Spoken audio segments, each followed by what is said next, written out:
customer that booked this appointment to do this PS5. So what I get from it, he said that he had a storm and it took out his modem. And he had this PS5 connected to the modem. And he said it turned on and powered on after, but then it shut off after it was checking console storage. So we're not sure what the issue may be. So I'm gonna open this up, check it out for him and see if I can figure it out. I'm thinking it might be related to the Ethernet port. Being that he did end up throwing away his router. So I'm thinking lightning surged through the Ethernet port into the modem, and then that went into the PS5 and knocked the South Bridge chip. But I'm gonna check this out, see if I can figure it out. So first things first, let's tear it down. It's got some dust, nothing crazy.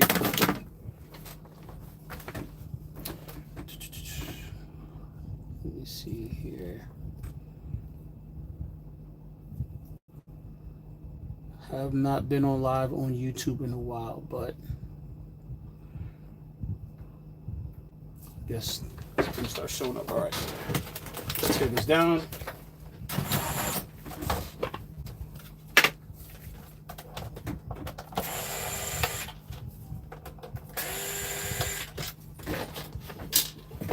Two screws in the back. I'm going to wipe off any dust that's here. I'm not going to give it a full cleaning until I solve the issue. Figure out what the issue is. Pop this top cover.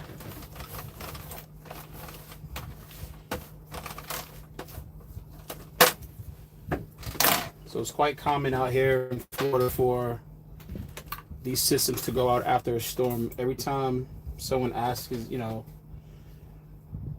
tells me that the system has blown out or stopped working, it's usually after a storm, and I ask them if they've had it connected to Ethernet, because I know lightning does go through. I put the wrong screw in here too.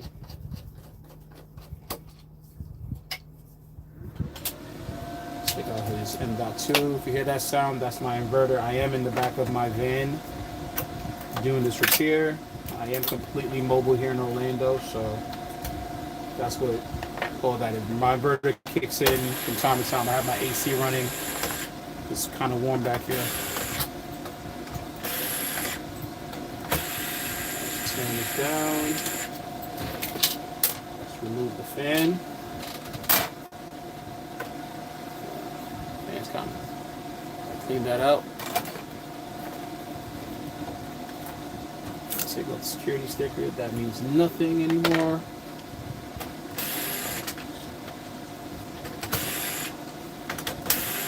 Tear this down to the board. Try to get it as fast as possible. This is my last repair of the day, so I'm trying to do this and go home.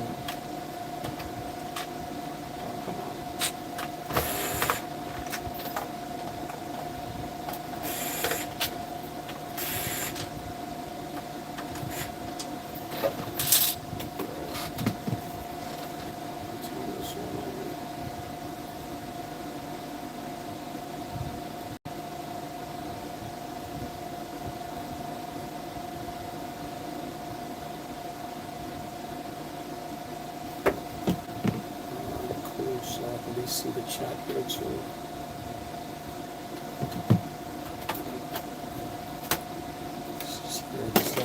This is a PS5 Slim Edition. This is model 1115B.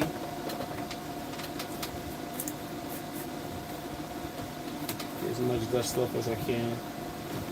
All right. Move the front antenna.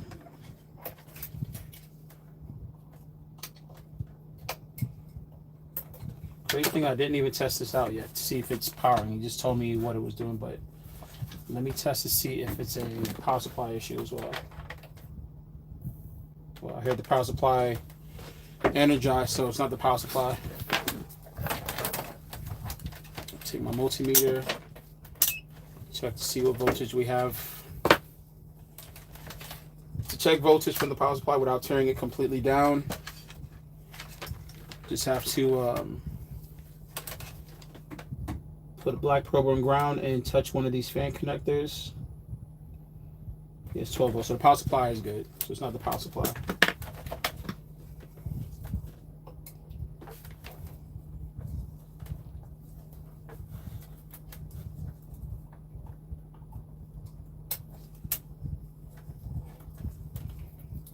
Get through all of these here.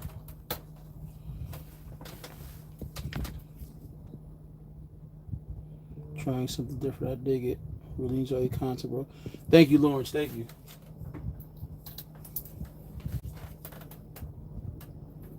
I went live twice today on TikTok, so I'm like, last repair, I'm gonna go on YouTube.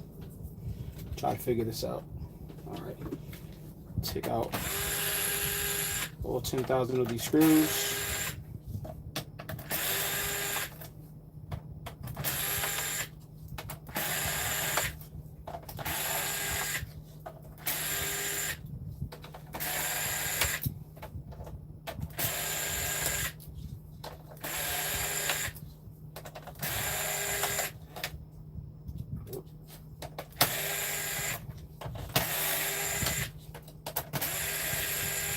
Pretty sure they could have figured out a better way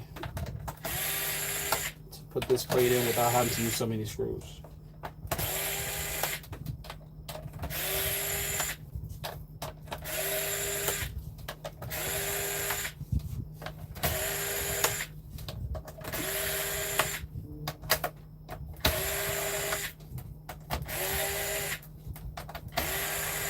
This is definitely the most laborious part of this repair.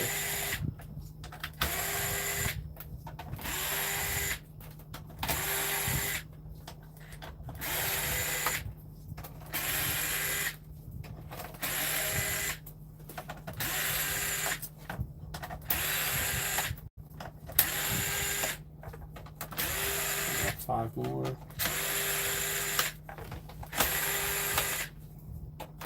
Three, two, and one.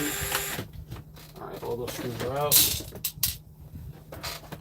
Let's pop off. Make sure they're all out.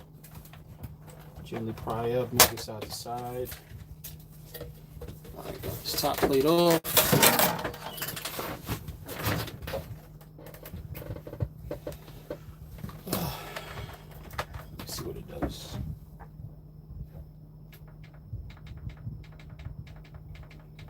I'm not getting any beeps, nothing at all with this.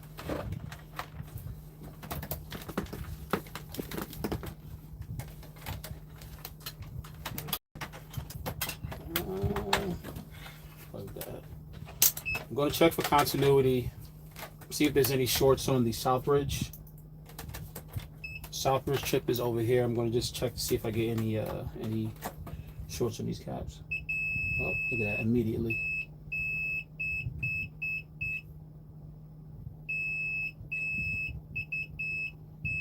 Shouldn't be beeping on both sides. This is exactly how I knew. So more than likely lightning did come through the Ethernet port and it damaged the Southbridge. Let me just take the board out. You know, people ask, hey, how do you notice how to diagnose it so fast? I'm like, when you do enough and you're part of a community of other techs, you know, we share information, everybody shares different procedures and how they figure out certain things.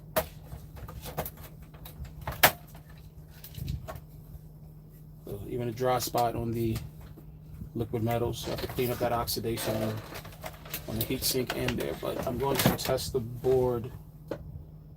So this here is where I'm going to test. I'm going to test these pins, and if I get any beeping noises, that means its continuity is shorted to ground, which it shouldn't. So I shouldn't hear anything. So black probe on ground. If I tap them, get that beep. If I touch this chip, immediately.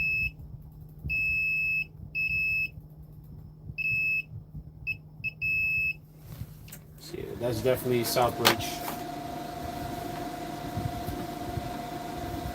Want to check the HDMI encoder because sometimes a surge can go through the TV, through the power cable, through the TV itself, through the circuit, through the board, through the HDMI cable into the PS5 as well. So I'm just gonna check to make sure that this chip is good as well.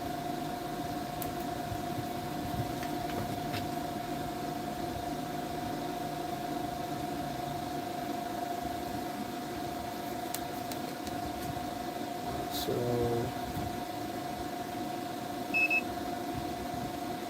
it doesn't seem like we have any shorts on this chip at all. Actually, that's good.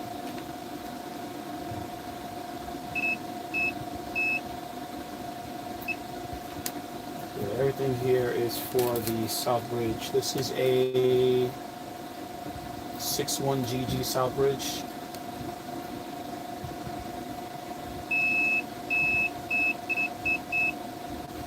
Shouldn't get any beeps there. I'm going to use my bench power supply to inject voltage to see if this chip gets hot. Just to be sure to that.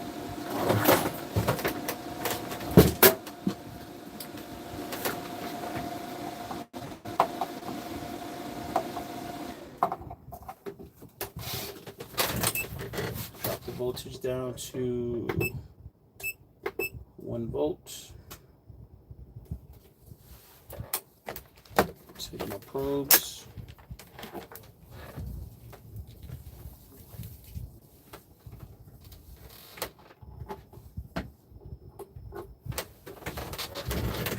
Spray the board with some alcohol. Spray that chip. So now if this chip gets hot, the alcohol should evaporate. I'm going to put this on ground and then put the positive onto a cap that shouldn't be beeping. It's drawing 0.6 amps right now. Ooh, I don't see the chip getting hot. Wait.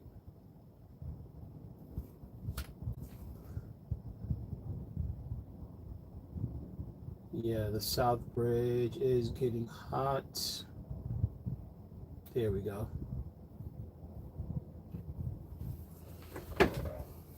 So we have a spot here that actually is getting hot on the middle of the Southbridge, so we have to replace this chip. Once we remove it, we'll definitely see that it was the issue. Let me make sure I have this Southbridge chip in stock. 6GG61. Let's go. So I buy these chips and so I technically don't have to re-roll it. But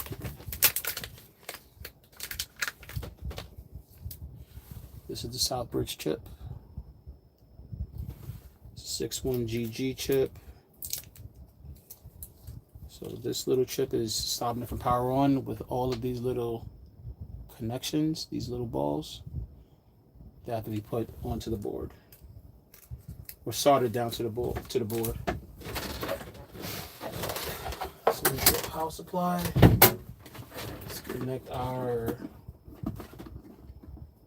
hot air gun and soldering iron. I'm going to change the tip on the soldering iron because I'm going to need to re-ball. Well, let me see if I can get you guys a little closer.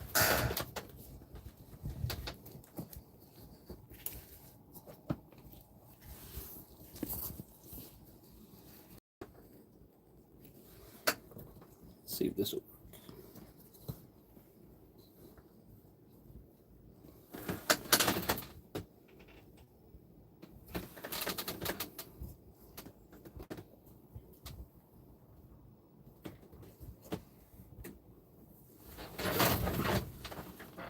Get you in just a little closer.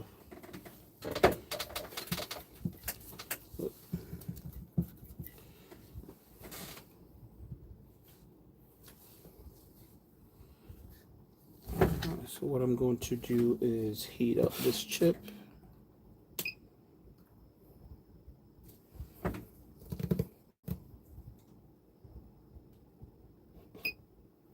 I gotta change the tip on this soldering iron because I have to remove that old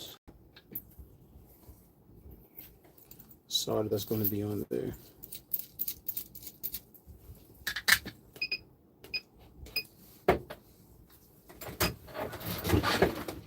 Make sure I get my flux out,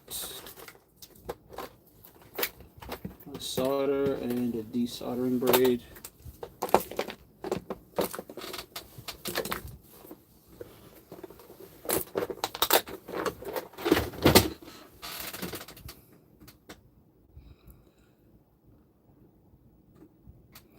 Walter, I am in Orlando, Florida.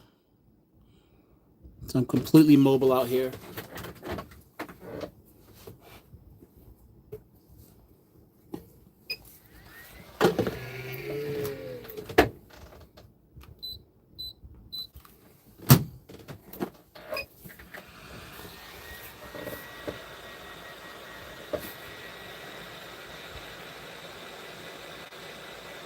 So I'm heating up the board. I'm going to heat up this chip so that I can remove the south bridge. So I'm applying heat so that I can let little solder balls that are underneath this melt so that I can pull the chip off the board. Get the board nice and warm. Heat everything else around it.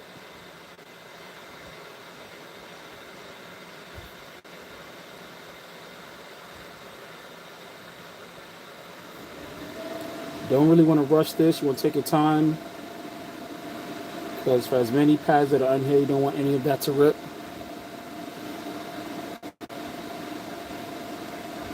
Walter, I don't know anybody out in New Jersey. I'm not sure what the repair scene out there.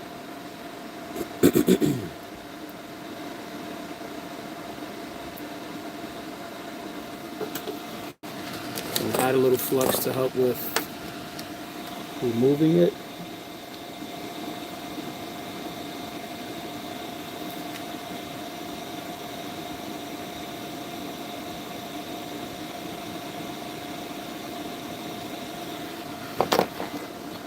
Back to heating it up.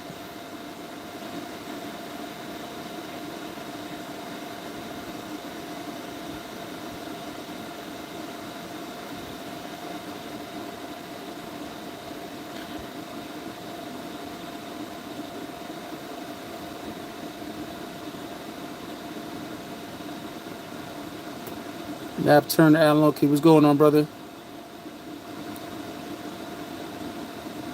Lawrence, hey, thanks, man. Hey, drive 3 hours and I'll get it done right then and there in the van as soon as you get here.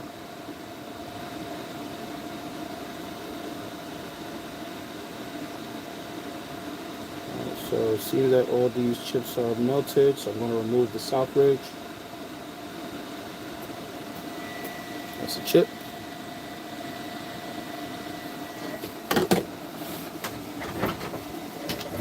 I may say I make it look easy because I do, but this is it took me a long time to get comfortable doing this. I worked on broken boards, but just took my time, did a bunch of them, and now I'm very comfortable doing this type of repair.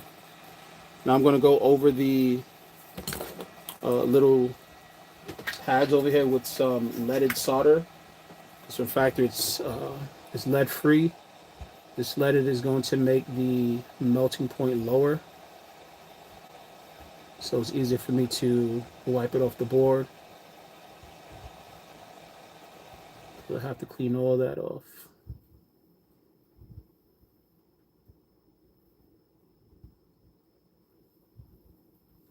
Gently going over all these little balls here.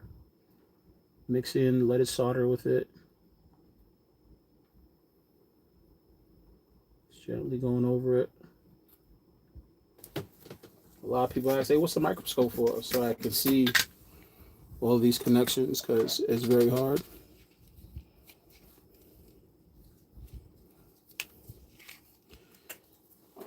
So now we're going to take this solder braid, and this is going to lift off all the solder that's on the board itself.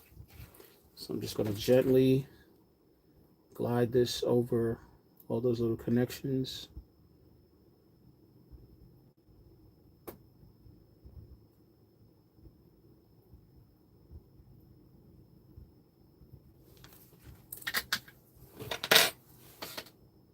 Cut off the piece that I used. Get a fresh piece and then go right back in. Gently go over all of them. Take our time. We don't need to rush this process.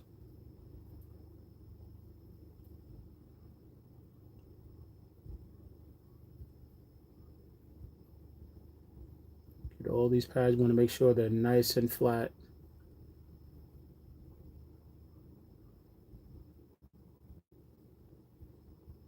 Go over it. Look. Got one over here.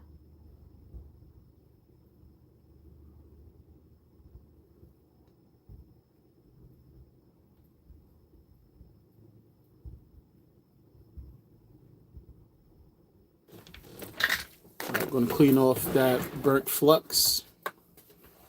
So if you have a clear board,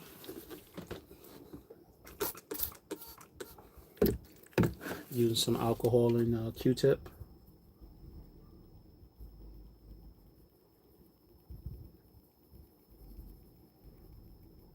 This is what they call micro soldering. So clean off all the old flux, because if I keep this flux on here that's burnt, it's not going to move properly. It's going to keep everything stuck. So fresh flux. Let's clean this up a little bit more. Look over all these pads and make sure they're nice and flat and smooth. Make sure nothing needs to be. Make sure, yeah, all the pads are good. Nothing has been, no coating has been ripped off the board. More.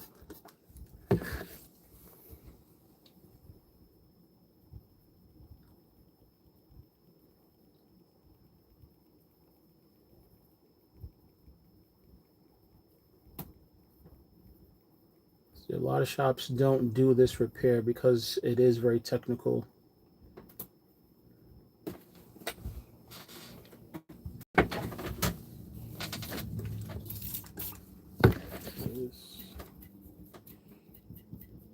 Write that down. And put some flux back on the board. Just a little flux, and I'm going to spread it out.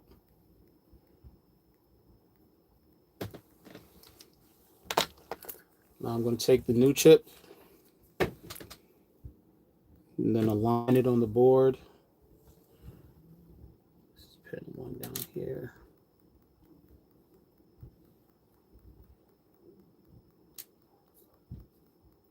Tend to keep these chips in stock just because we do get a lot of storms in. These are one of the major chips that go out, so it's a fairly common repair for me.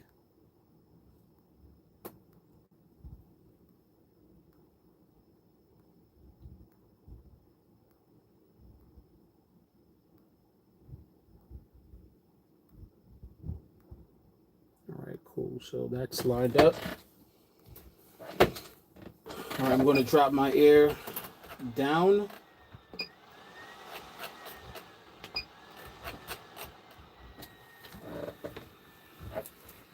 Drop the airspeed down because I don't want to introduce too much air, because then all those little balls underneath will end up popping out.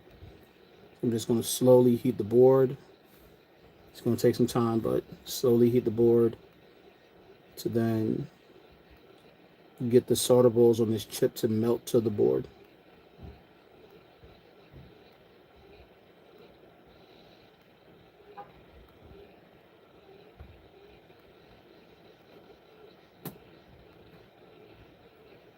Probably going to end up investing in a board heater, preheater, so I can put the board, so I can heat the board from the bottom, which will help in um, processes like this.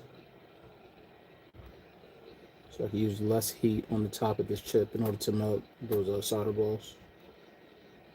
I'm gonna make sure you heat the board evenly so it doesn't, bend, have too much stress in it.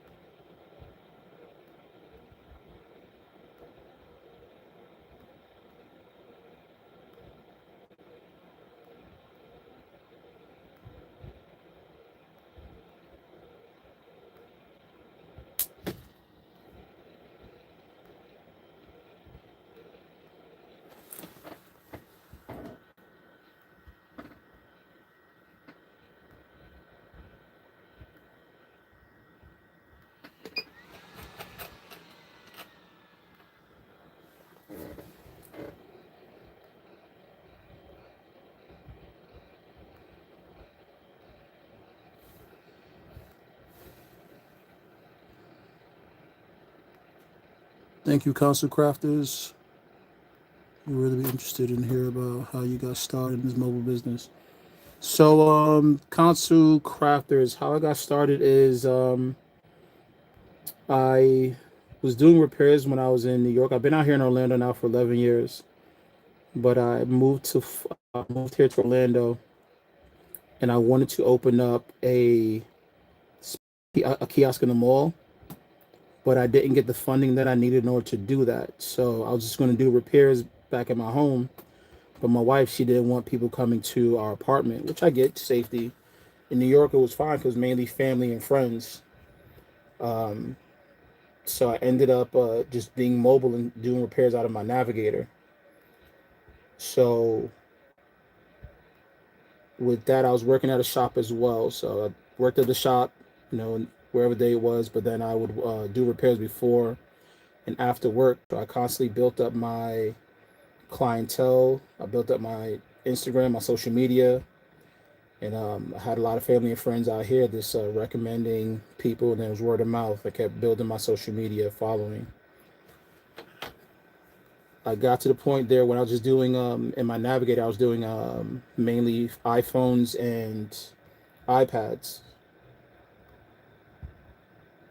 I ended up putting an inverter inside the van just to be able to run a hot air gun, something simple. When the pandemic hit, the shop that I was working at, it ended up, well, no, 2019, the shop I was working at ended up closing down when I was on my honeymoon. I got married. My boss at the time, he called me when I was on my honeymoon. He was like, hey, I had to shut down the shop. And I was just like, okay, cool. I told my wife. She was just like, okay. At that time, I was already out here about 5 years. And I said, well, I'm not worried. Because for the past 5 years, I've been building my name out here. I have clientele. I have social media presence. I'm just going to go full time now. So I was doing repairs, still in the van, in my Navigator. I got to a point when the pandemic hit that April, I had a lot of customers calling me to repair game systems. I can't repair game systems in the Navigator. I wasn't have the setup for it. So I would pick them up at the end of my day and do repairs when I got home. So that whole April, I was up at like 8 a.m. and then I was out doing repairs all day. And then I would come home by about 8 p.m. to do more repairs until like 4 a.m. So that April, I said, you know what? I did enough repairs. I gained enough money. I'm going to build out a van because I saw a lot of camper van videos on YouTube. I'm like, well, I don't need to live in a van. I just need to use it to do repairs in it because I'm tired of bringing stuff home. So I sold the Navigator. I bought my first van. I built that out and figured out how to get power into it. Whether it's battery bank, a DC-DC charger to charge off my alternator. Um, and that's how I became to this point. So just over time, just kept learning, kept growing. And I said, you know what? I wanted a store. I wanted to be in the kiosk, but this gives me more flexibility. and I don't have to technically compete with the shops when it comes price wise. Not a race to the bottom when it comes to pricing. People that want the convenience, hey, I'll serve them. Like I said, just like from the pandemic. You can't make it to the shop, or you're at your kid's game, out with the family, I'll come out to you. So that's my story. Now I'm on my second van. The other van I had, the transmission went on it. So, I'm not going to put my money to repairing it. It was a 2015 Ram ProMaster, so I got rid of that one. I bought this one. That one was a low roof. This is a high roof, so I can stand in this one. I'm a lot more comfortable here. All right, we're heating this up. Take some time. The bowls on this chip are leaded, so it does take a lot more to melt them.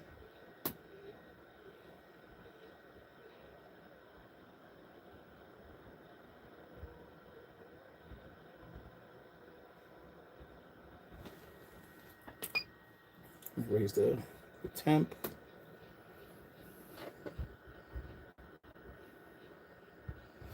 All right, so raise the temp some so I can get this to melt a little better. Still have my airspeed down to probably about 10.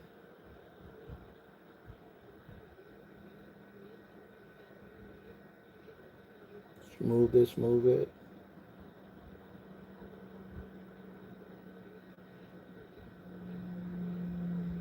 This is why this repair is hard.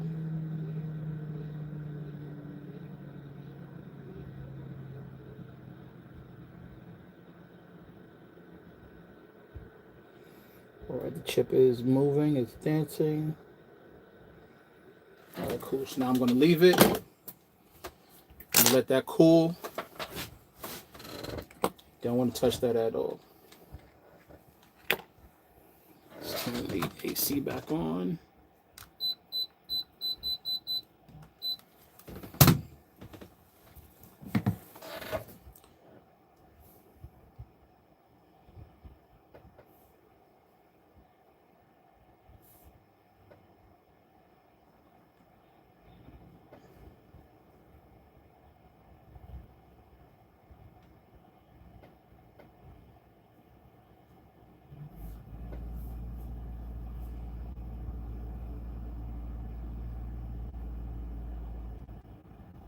Just going to let this cool down now.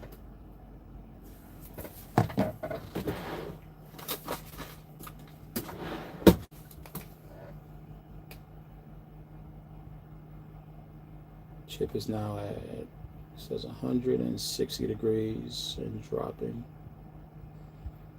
Towards that 1 Fahrenheit to be exact.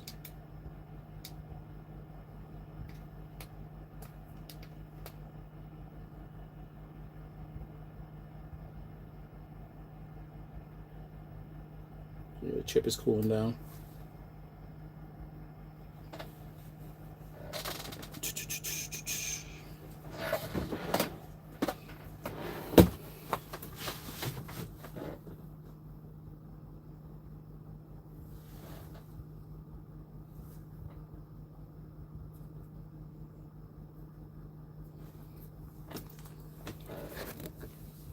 Alright, so let that cool some. The AC blowing, so that's going to help with cooling it down even more. I'm just going to check to see if we still have shorts on the Ethernet chip over here. Put this in continuity mode. I'll tap them, get that beep. Put one in ground, so that's it, and get no beeps right now. That this is the ground side, nothing over here. The short this might be good. This might work. This might work.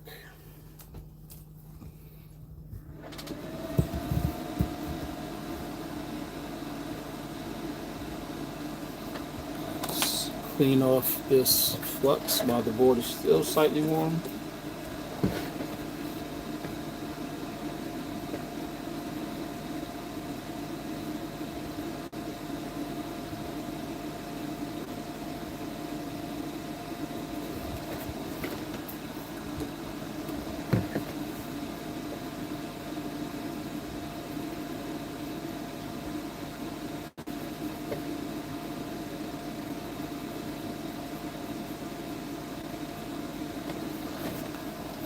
While I'm here, let me go over all the fuses on the board to make sure nothing is blown. Is this version? Yes, this version. So it's not going to be anything populated for the disk drive because there is no disk drive. So there's nothing in that circuit.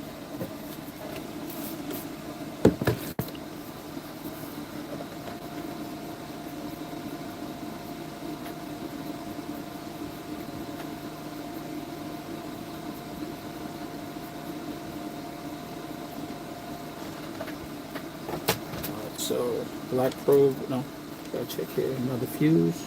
We're good.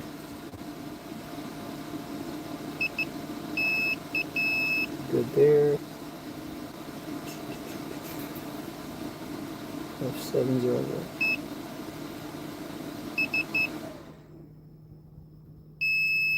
That's good. Just come down. Turn the board.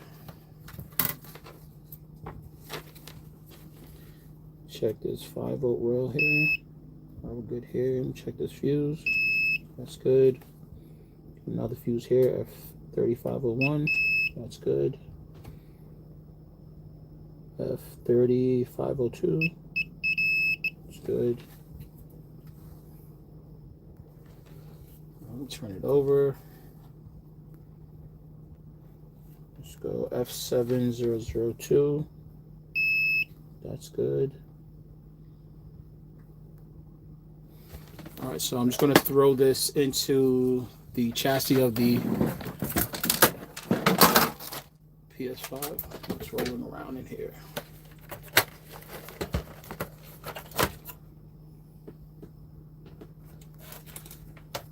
With the heatsink. What's your educational background? Andre, I'm self-taught. YouTube University. I did some robotics in high school. I started studying computer engineering in college. But the vast majority of my learning has just been trial and error in YouTube University. What's the first step in finding shorts? First step, I always ask if the system is beeping.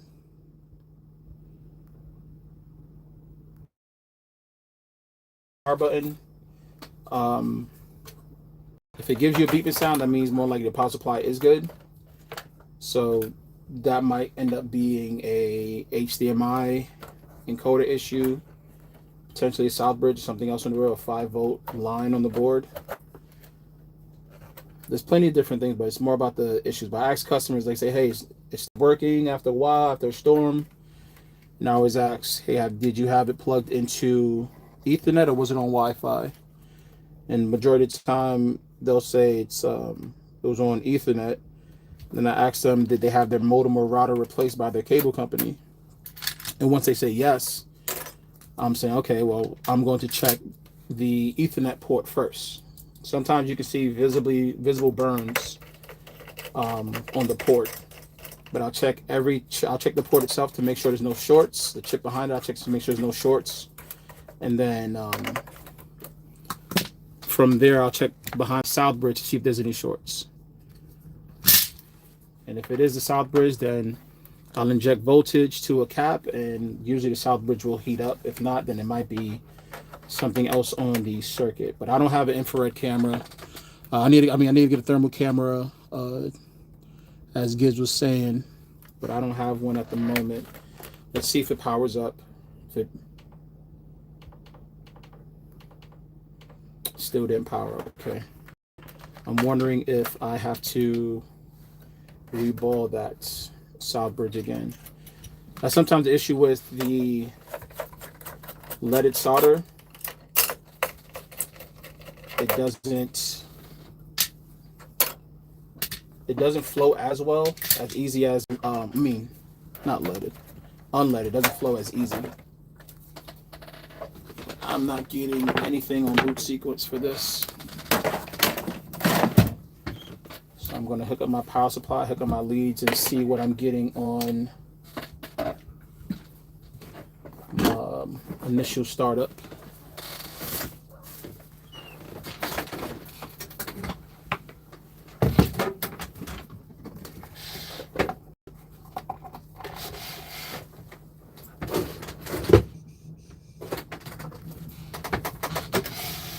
Connect my leads here. Thanks, Andre. I just try to make videos that I can at least show people what's going on, what the repair is like. Just inform, because a lot of people don't know. A lot of people want to know. I'm going to put this on 12 volts. I'm going to hook these leads up to the board so that I can simulate what the power supply does when the board gets 12 volts. It should tell me a lot just from the readings here. So I'm only getting 0.06. I still might be Southbridge, so I might still have to heat that up some more. Let me check. Sometimes it could just be flux that's underneath the chip itself. Let me see what it looks like under the microscope.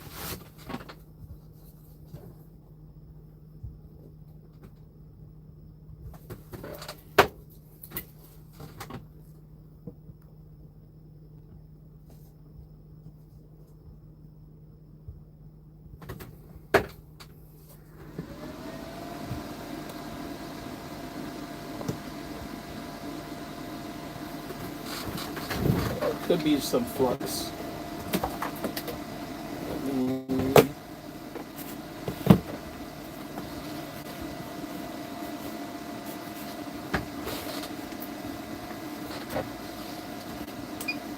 Heat the board up some.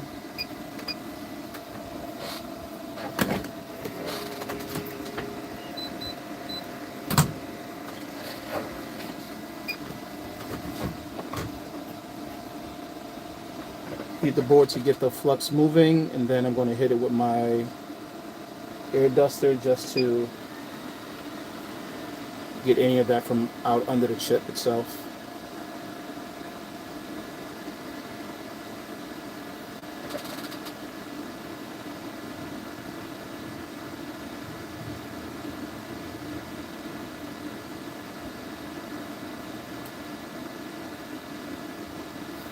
Yeah, it did take a lot of effort to learn on my own, you know, but I was very much into this, so it's that nerdy thing.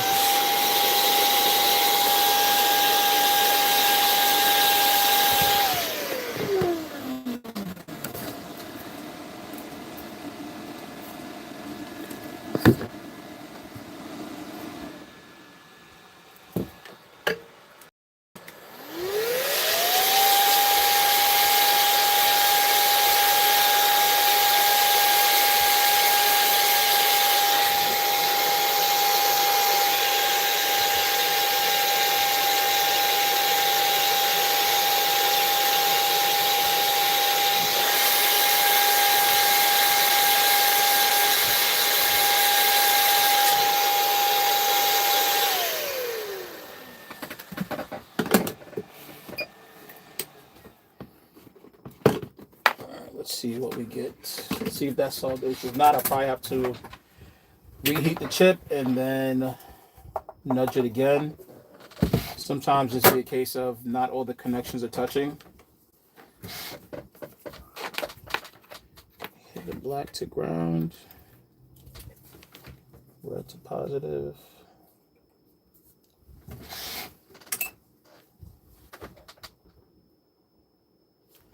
Yeah, still 0.6. So yeah, it's definitely a Southbridge issue. Took a class at iPad Rehab for 5 days 2 years ago, microsoldering. I haven't practiced since. Cell repair. I wanted to take a class at iPad Rehab to learn board repairs. I love the work Jessica does up there. I wanted to learn board repair from Rossman, but I've never had a chance to get up to New York when he was there. All right, let's do this.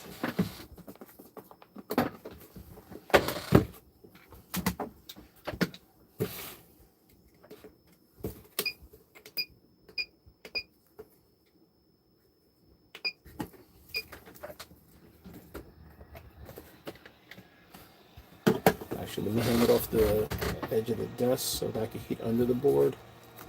So I have some weight. I know I'm kind of out the frame, but I'm just going to heat up under the board.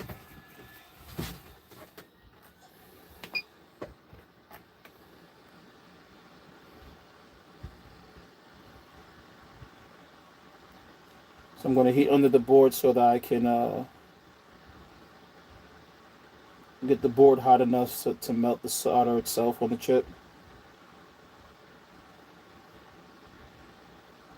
Melt whatever else is under there. So if I had a board warmer preheated, this is what it would do. It would apply heat from the bottom so that I don't necessarily have to worry about adding heat from the top.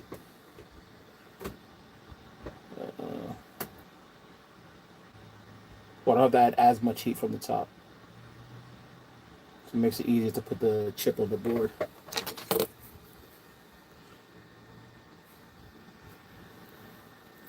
Yeah, every time somebody contacts me about data recovery, I said, hit up Jessa. She's up in Rochester.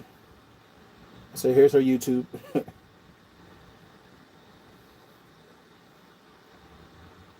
I said, if you need stuff done, you need to recover pictures, all that. I said, she's one of the best in the industry.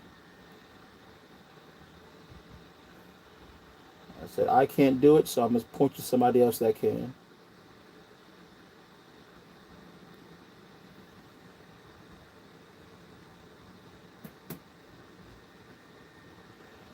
I definitely should take that course.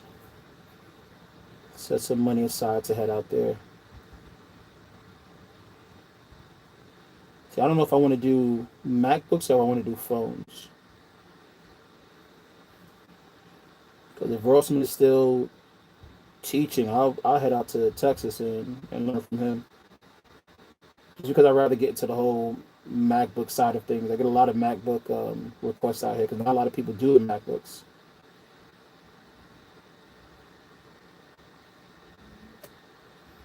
So I see a gap in the market and I can feel it. And once I bring my team on, teach people how to do that as well. So MacBook repairs on the go.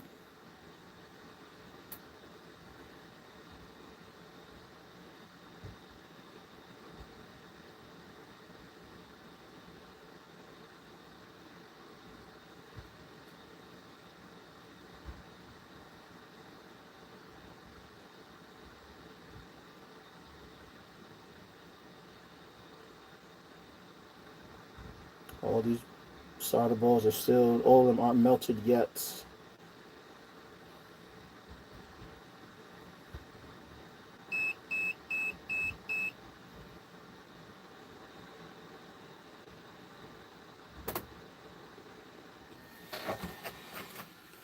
Now I gotta come from the top, lower my airspeed.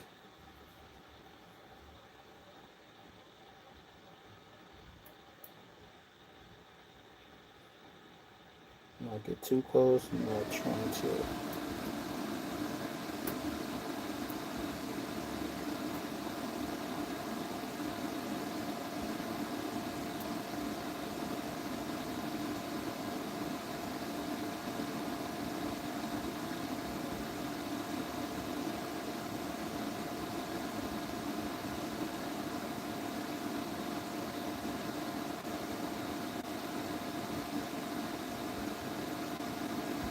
I got the chip dancing here. Doing a little nudge. Gave the nudge, I'm gonna let it sit. Gibbs, I'm glad you subscribed. Let's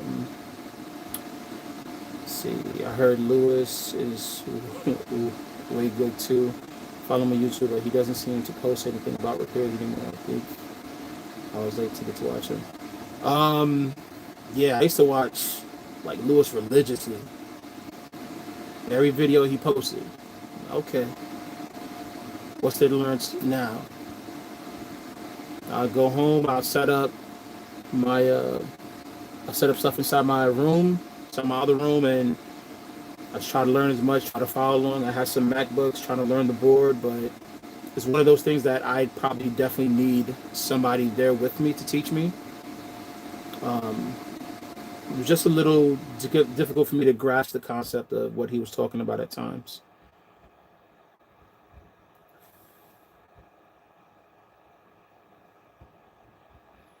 Hey, Jacob, what's going on? Jacob says, hey.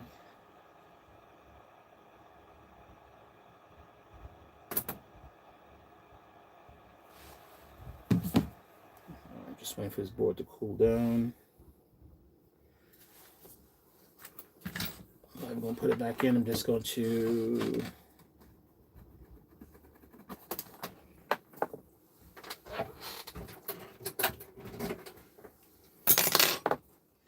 I really hope I don't have to rebuild this shit.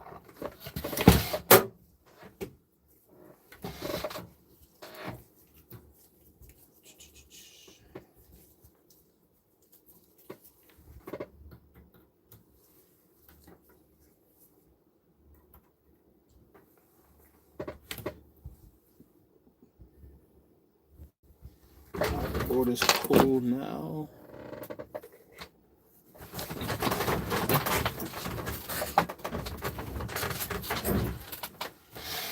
Let's see what we get.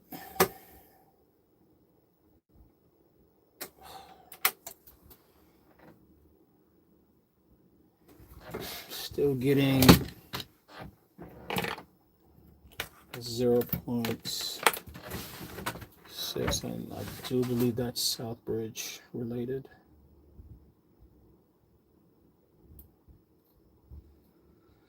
I wonder if I have another chip.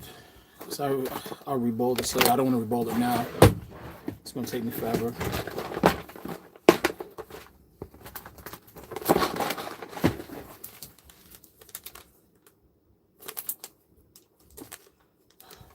Okay. Let's see here. I have a 6.9 GG, 6.9, 6.9. I don't have any more 6.1 GG chips. I'm going to have to rebuild this chip, but I probably won't have enough time now. What time is it?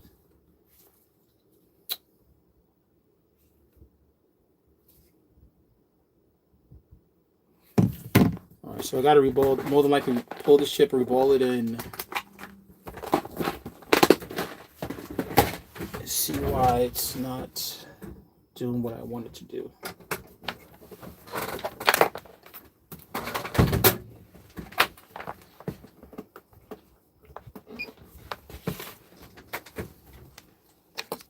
I'm just going to try this one more time.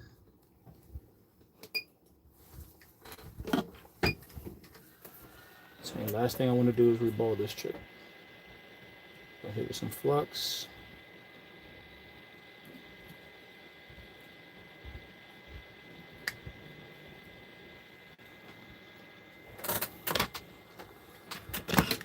Go into my microscope and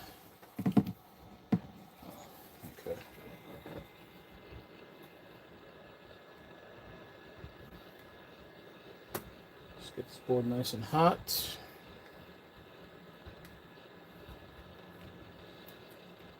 Doing this without the microscope is kind of difficult. I mean, you could get it on, but to look through the microscope and do it is a lot better.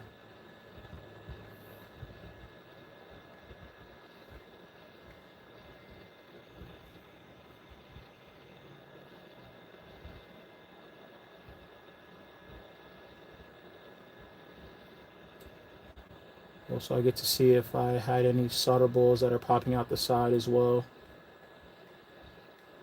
Definitely know the board isn't hot enough yet.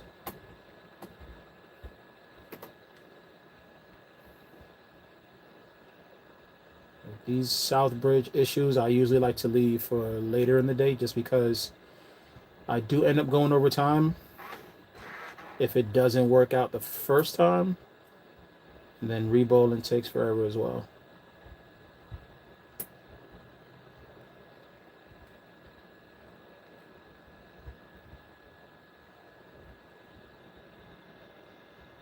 Alright, seeing little bubbles now. It's getting some heat to it.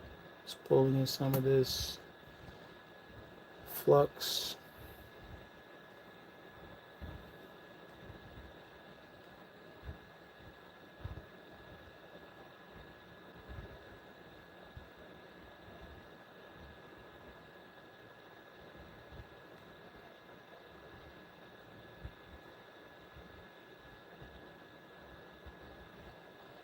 It's heating. Got the air flowing about 20.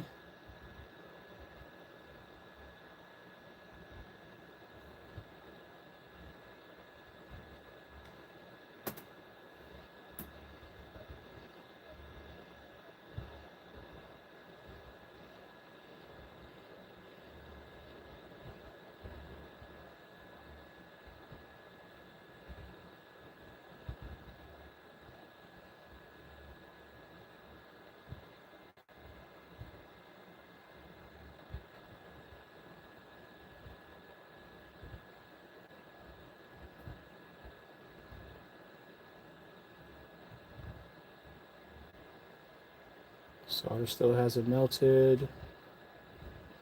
Still trying to throw as much heat into this board, into this chip.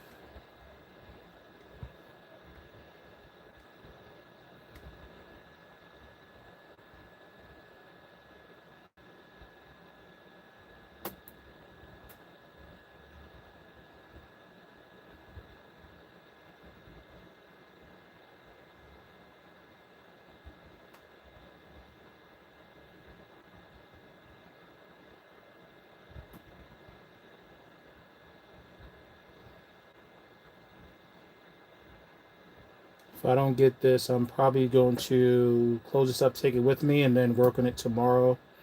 I do have like a 2-hour window between some repairs, so at least working this for this customer and then bring it back.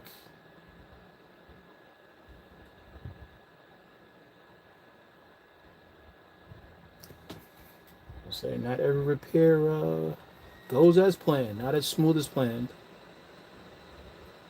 But I enjoy this though. This doesn't frustrate me at all.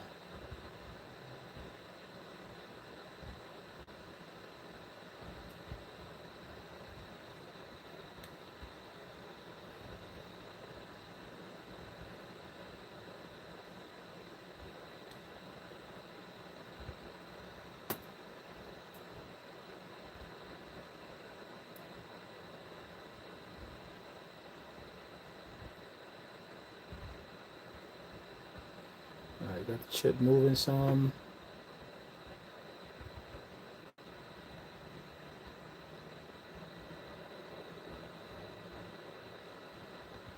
Touch all the corners.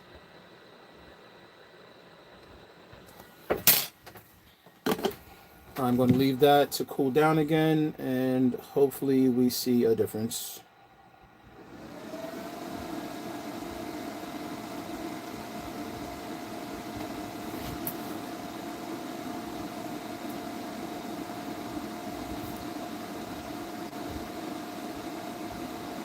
Hey, Abel Rico, you're right here, YouTube. YouTube is the best place to start learning the basics of the trade.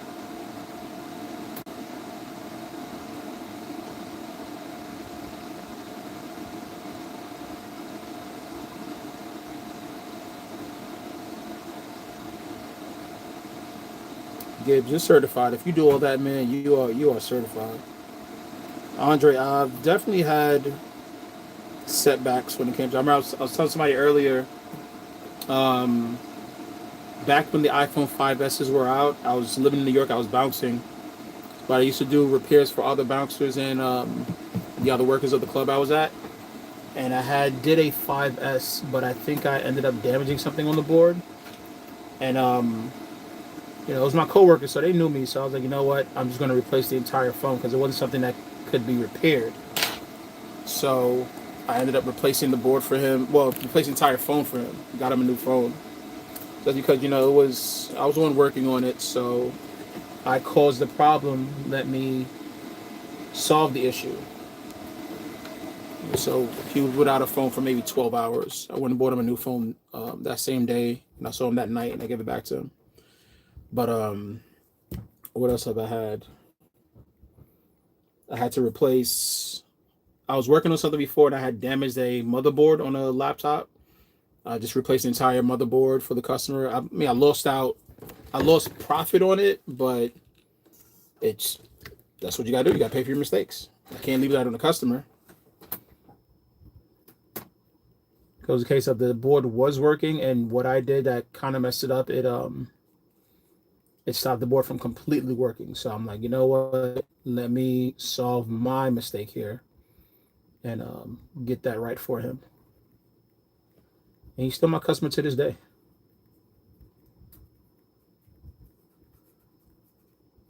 But setbacks always happen. It's just part of doing business. It's how you prepare yourself for them.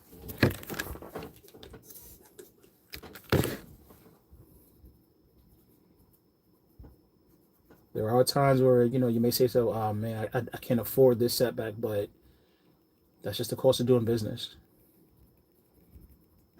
You solve the problem, and then you move on. There's always more success around the corner. You'll make that back. Stay true, stay honest to yourself and to your customers, and you'll see that return.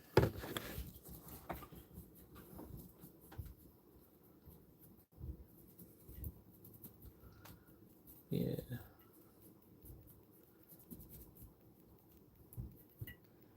It's definitely not communicating. What's that clock there?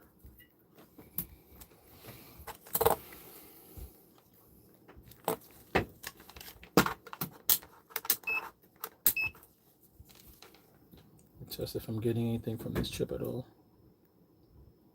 Getting a reading. Getting a reading.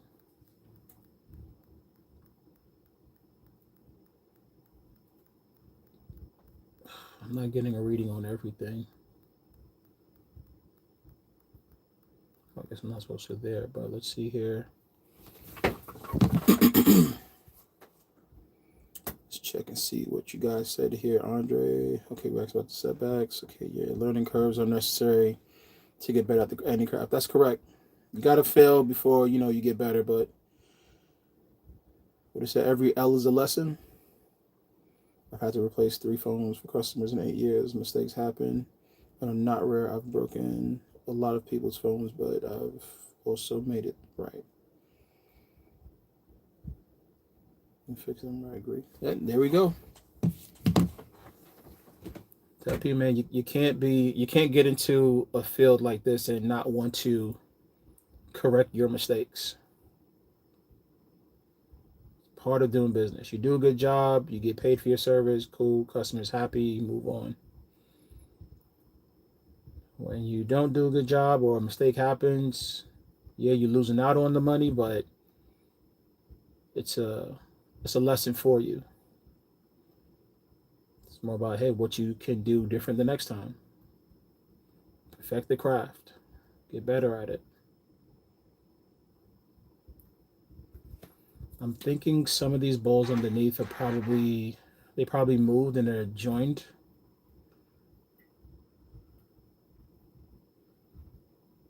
I'm still getting stuff there, so it could also be. No, first thing is, I wonder if it's the HDMI. Oh, not the BIOS chip. I have to reprogram that. I hope I don't. I mean, it's not that bad. Because now I've had a board where I replaced the South Bridge and I got nothing, but then I said, let me just at least try the BIOS chip to see if that solved the issue, and reprogramming it definitely did solve that issue before. Let's see what we get here. All right, so I'm thinking that low voltage is probably going to be the BIOS chip.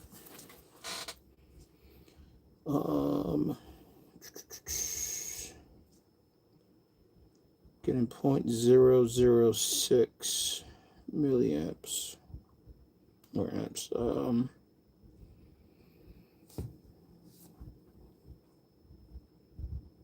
PS5 boot sequence.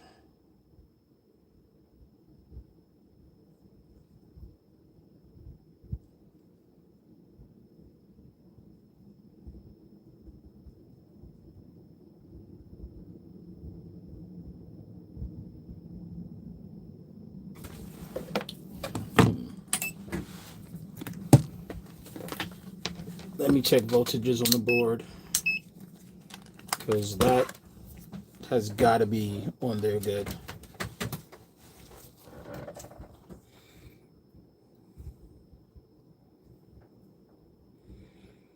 All right, got 3 volts, 3. Okay, 5.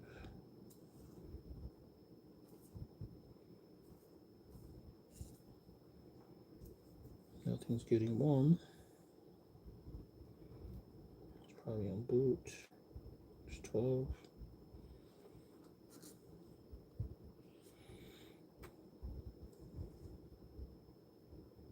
It's 5 volts there.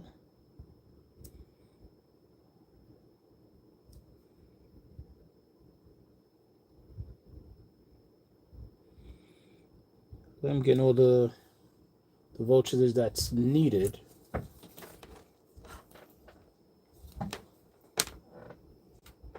But that boot sequence is very low, so I'm probably going to guess it is the. That's good. That's good.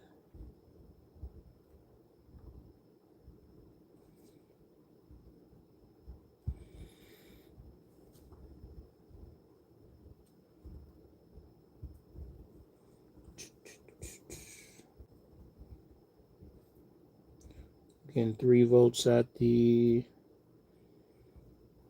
connector here with the button. 12 there. That should all be power on voltages, nothing standby. I'm going to reprogram the BIOS, because for it to shut off, it might be corrupted as well, because it said it did start up and then it shut off on him.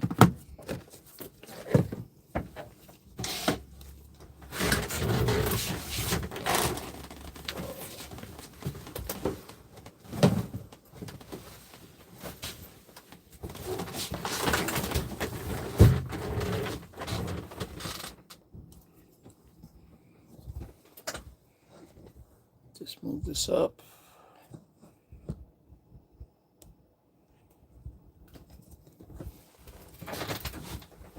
All right, I'm here.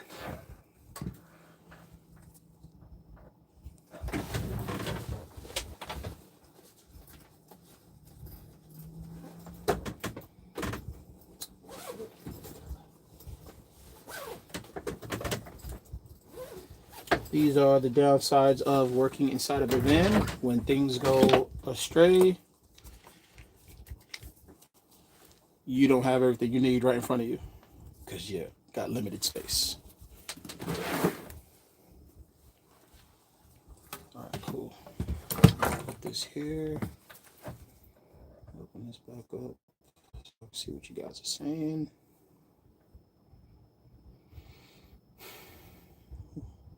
Like with Google Pixels, easy screen repairs until we improperly connect the screen flex on the board. Yep. Oh man, those FPC connectors are ridiculous. I can never imagine myself doing mobile micro soldering before. You play again? Gibbs, I really don't want to get a store, because this is the bread and butter, but as time goes on, I can only service but so many people. I'm trying to get more vans on the road, but I may end up having a central location, like a headquarters in a sense, just because Nah, I probably will have it end up getting a store. At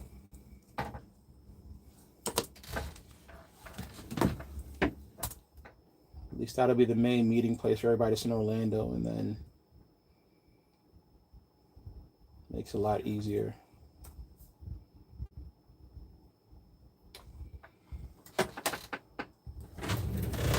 Where's this charger? If it's not one thing, it's another.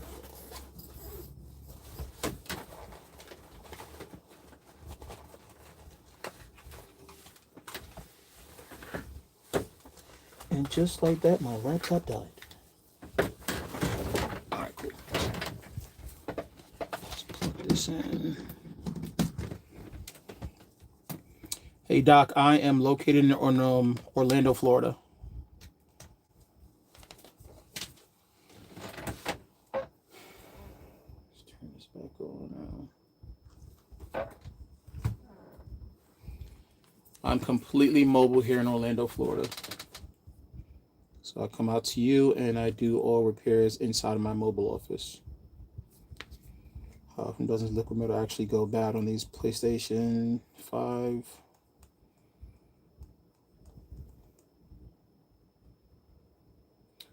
Doc, so at this point in time, for people that have had the system since they came out, more than likely, if you're a heavy gamer, you need to get that liquid metal cleaned up of oxidation.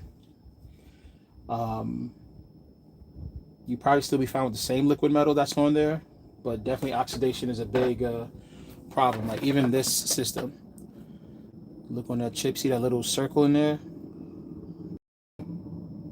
It's oxidized. I'm not sure if this customer had his standing up or laying down. I'm one of the few people that I don't care if you lay it down or stand it up at all. I just tell customers, make sure you stay on top of maintenance, because at the end of the day, I look at it as an oil change. You got to get your car maintained, got to change the filters and all that. Same thing with these game systems. A lot of people look at it like, oh, I've had my PS4 now for 10 years and I've never had a problem. Not realizing the PS4 is, sounds like a jet engine. Dry thermal paste, dry pads, dust buildup. So I always say, like, about every year and a half, 2 years, get it opened up and checked out. And I guess laying it down would be better overall, but you can stand it up.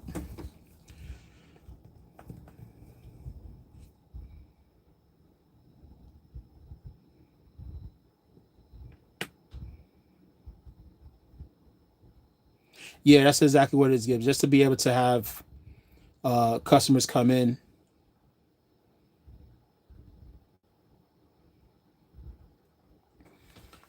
Yeah, any issues they may have, instead of me sending a van out there, because then I'd have to have a van that specifically caters to warranty.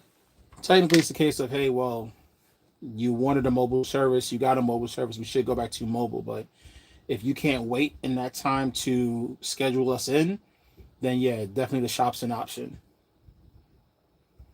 But yeah, Doc, I'm just gonna go based off of other techs in the industry to say, yeah, it speeds up the oxidation and everything else. If you stand it up, cause liquid metal to pull the bottom, as they say. Actually, I'm not gonna go against them. You know, there's a lot of techs in the industry that are saying that. But I know when it initially came out, it was a coder, and somebody took it as, standing your PS5 up will, even the coder debunked that at one point. He's like, no, that's not the case. It's because somebody just messed it up. Nice. Well, Samsung.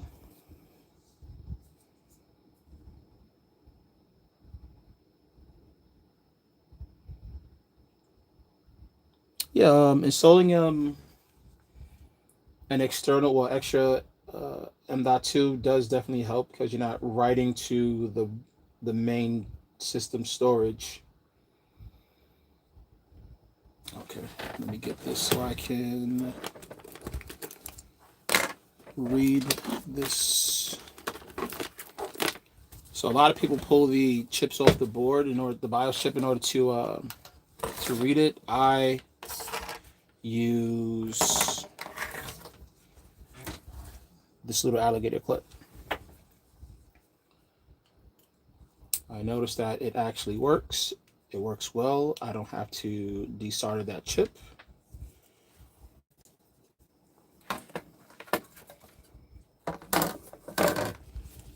Just place it on here. Boom.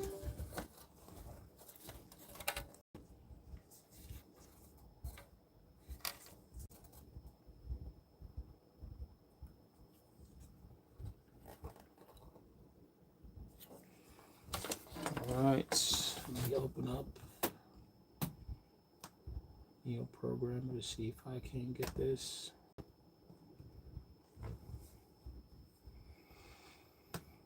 Let's see if it reads.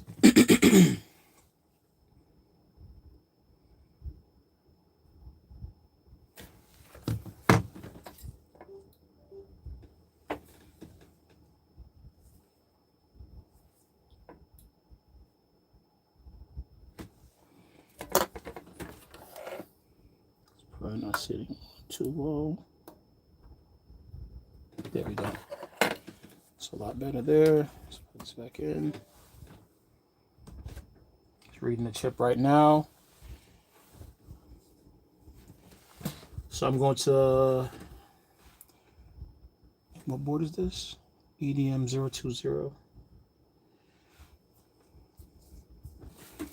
I would like to start recording, uploading on YouTube. The repairs I do is the camera that you... the camera that you use... Right now, I'm actually recording with my phone. A lot of the other videos on my my YouTube page, those were done with like a Canon T6i. Just the setup was, you have to make sure you have an overhead setup. But you can use a phone. You can use a camera itself. You can use a webcam. The stand that I have is like a small rig C mount for this phone itself. I've had plenty. I've had a camera that used to be on my roof itself, on the ceiling, to look down onto the board. But there's so many different things. Everybody has a different setup, but for microscope, you need a microscope cam, or if you're going to use just the microscope itself as a camera and not use a trinocular, anything else, there's plenty of those that are out there. I'll put like this: just start. Just start. It doesn't have to be the high quality. Just start. That's my number one tip. Oh, I use my Ray-Bans for my repairs that I do, for my short form stuff. The whole thing with the Ray-Bans is that they have the battery life isn't too great, and they only record at 3-minute intervals. So if you're gonna have repairs like that, then yeah, you can use that. 020 without.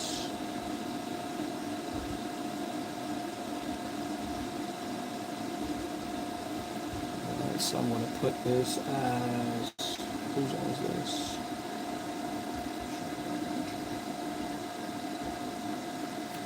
I'm gonna open this up. I have to get the coder's NOR tool. I'm still using console service tool. Let's just open this up.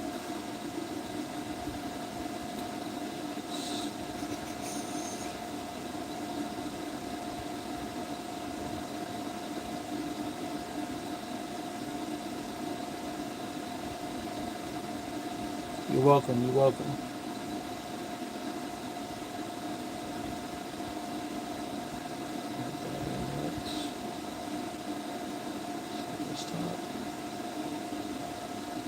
PS5 BIOS, bins. I'm gonna go 020 without DVD. All right, cool. As a matter of fact, I have to load his so I can Copy the info and transfer it over.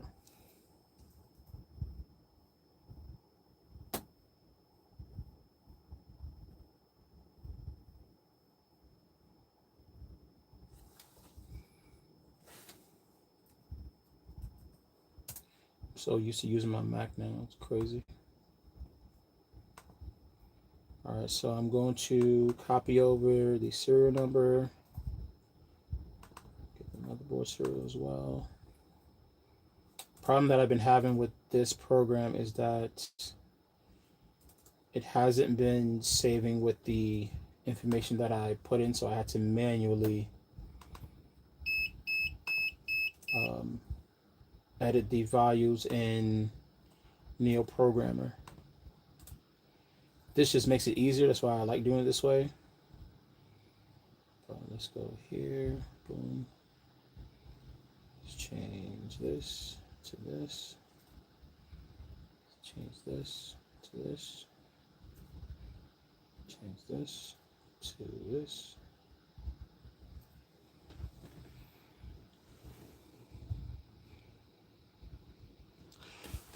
I don't have the. How much do you cost to replace? So, Doc, I charge 100 for system cleanings, 50 extra if there's any bugs inside. I don't have the Meta 2s. I have the first ones. But I can get through one repair if I'm strategic on what I'm recording. Because it'll probably last me, I'll probably do about 10 3-minute videos. So 30 minutes of recording I can possibly do. All right, so I have that there. Let's hit save. And then I'm going to open this file up and see what it says. Yep, it's still there. All right, so I have a clean BIOS on here. I'm going to wipe the chip. I'm going to erase the IC. I was thinking about getting the Ray-Ban Meta 2s, but I guess I'm fine with what I have now. Let's read what the chip says now.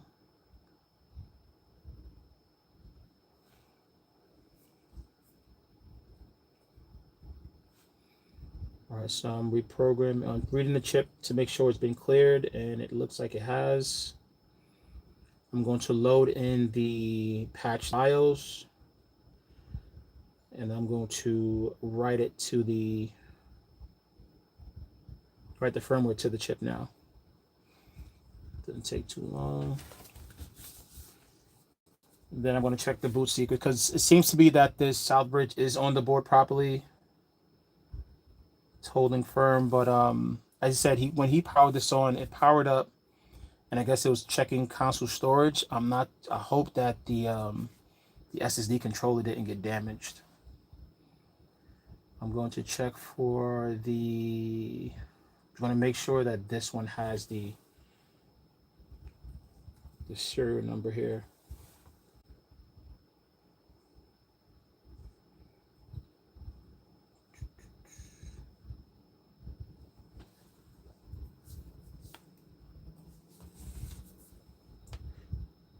Yep, it has a serial number. All right, cool. So pretty much done here. Disconnect, pull that. Put the computer to the side. Now I'm going to plug back up my bench power supply to see what my boot sequence is now.